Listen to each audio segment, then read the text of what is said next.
You know, I believe in myself, I believe in my punching power, and I believe the right punch at the right time, I can do great damage. He's a cool dude. You know, I ain't never had no ill will feelings towards him or any negative feelings towards him. You know, at the end of the day, we both know it's just business, and you know, after that we can go on being fans of each other. In a fight that has boxing fans buzzing worldwide, Terence "Bud" Crawford steps up to the biggest challenge of his career, facing the powerful and proven Canelo Alvarez. In a sport defined by weight, legacy, and strategy, this isn't just a fight, it's a clash of eras. Crawford recently gave fans a glimpse into his mindset and strategy in a revealing interview, shedding light on how he plans to shake the world once again. Let's dive deep into what he said, what it means, and what it tells us about the war that's about to go down. You know, I believe in myself, I believe in my punching power, and I believe the right punch at the right time, I can do great damage. Crawford makes it clear he doesn't need to punch the hardest, he just needs to land the right shot at the right time. This is not just bravado, it's vintage Terence. His game has always revolved around sharp timing, impeccable distance control, and surgical accuracy. His comment reveals a mindset rooted in confidence and clarity. He's not looking to brawl with Canelo, he's planning to outthink and outmaneuver him. Knowing full well that Canelo can take a shot, Bud is relying on exploiting Canelo's pressure-heavy approach with precise counters. When he says he can do serious damage, it's not a prediction, it's a plan. Crawford's statement also underscores his mental toughness. He respects the game enough to know he'll get hit, but he's betting his calculated violence can do more than just keep Canelo honest. It might just take him out. Man, I just think, you know, the opportunity and the chances that I'll be taking would be all worth this while after the fight.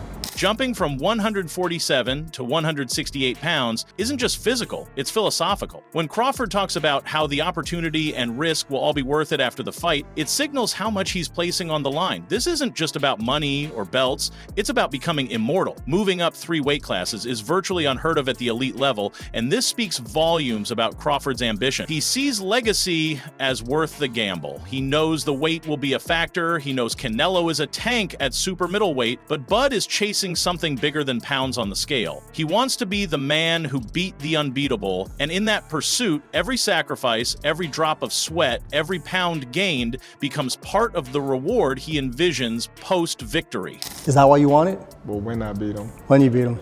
Definitely. You know, the stakes is high. You know, it's high risk, high reward type of fight, and I'm looking forward to it.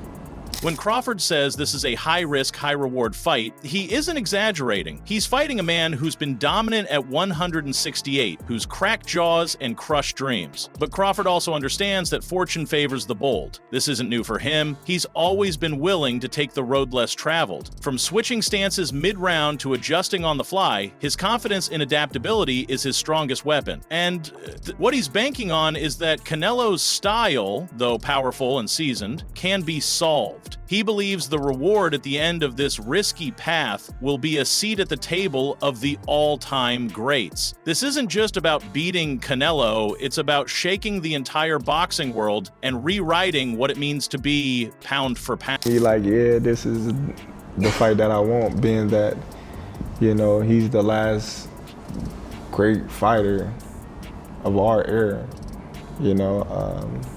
The idea that Crawford's been thinking about this fight for years says a lot about how much this bout means to him. He wasn't randomly approached, he envisioned this. Watching Canelo over the years, studying his moves, picturing himself in that ring, it's clear this wasn't an accident. That speaks to preparation beyond training camps. Mentally, Crawford has been living with the idea of this fight, plotting his method to beat the last great of the era. This type of long-term obsession is often what separates the good from the legendary. Crawford's respect for Canelo runs deep, but so does his hunger to topple him. He's not just stepping into a fight, he's stepping into the dream he sculpted in silence. He's a cool dude. You know, I ain't never had no ill will feelings towards him or any negative feelings towards him.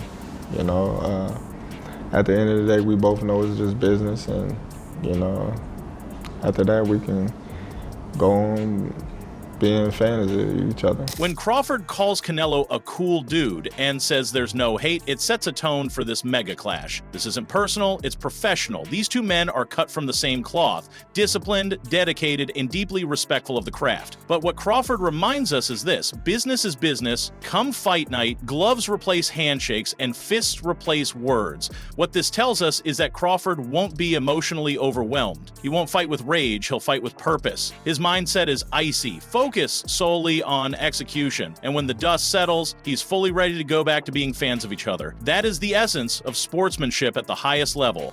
I think he is, but I don't know. We shall see. He's been in the ring with a lot of big fighters, you know, but come fight time, we'll see. Crawford hints at a hidden element, his strength. While critics have questioned whether Bud can carry power to 168, he seems to think he'll surprise people, including Canelo. And this isn't unfounded confidence. Crawford's style isn't brute force, it's disguised power. His leverage, timing, and precision often do more damage than sheer velocity. While Canelo has faced bigger men, he hasn't faced someone as elusive and cerebral as Crawford. Bud believes that once the bell rings, his physicality will rise to meet the challenge. That confidence can't be faked. It comes from months of hard sparring, strength conditioning, and psychological readiness. He's preparing to be strong in body and unbreakable in spirit. What impressed me is, you know, how small he is fighting those bigger fighters and was successful in doing so. You know, that tells a lot about his skills. Crawford openly admits his admiration for Canelo's career, especially his ability to fight and win against bigger fighters. This admiration isn't flattery, it's realism. Crawford is a student of the game, and acknowledging Canelo's success against larger opponents only adds to the magnitude of the task he's taking on. But it also serves another purpose. It tells us Crawford isn't underestimating anything. He sees what Canelo has done, and he's still stepping forward. By praising Canelo's courage, he's simultaneously showing his own. He knows that to dethrone a king, you first have to understand the throne he sits on. And in that understanding, Crawford sharpens his edge, ready to test greatness and potentially surpass it. I don't know. We shall see. You know, that's why, you know, we gonna do what we gonna do to try to entertain the fans as much as we can. Crawford strikes a measured tone when he says, "We shall see." There's something refreshing about a fighter who doesn't oversell or exaggerate. It's humility wrapped in unshakable confidence. Bud acknowledges the unknowns, Canelo's experience, his own leap in weight, and the grand stakes. But what he also tells us is that answers don't come in interviews. They come in the ring. For him, the journey isn't just about hype, it's about performance. That statement reveals his stoic mentality. He isn't losing sleep over hypotheticals. He's training to provide facts on fight night, and while the fans debate and analysts dissect, Crawford is laser focused on the only sea that matters, the one inside the ropes, under the lights, when the world is watching. It is. I think it's gonna be huge. You know, I think it's gonna be one of the biggest fights in the last decade. I think it's gonna be up there with a lot of the top fights.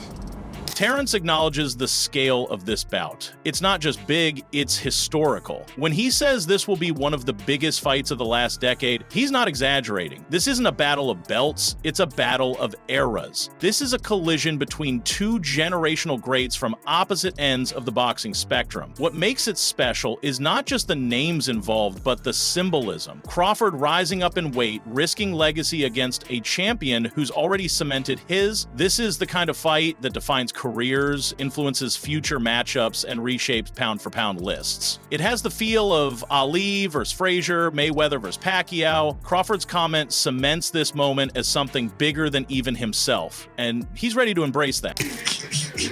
Y'all sitting up here, y'all praising this dude. This dude was nothing. I was almost 40 years old when I cooked this dude. Easy.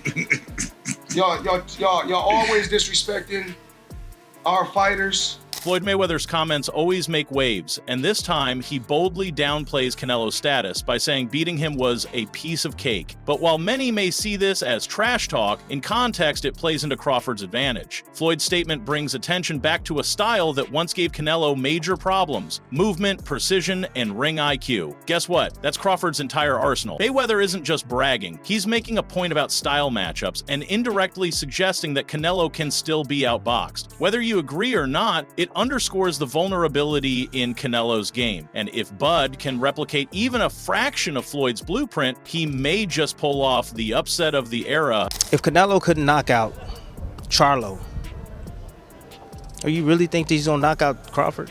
I would pick Terence Crawford to beat a Canelo Alvarez, even at 168. Everybody can call me crazy and whatever you want to say.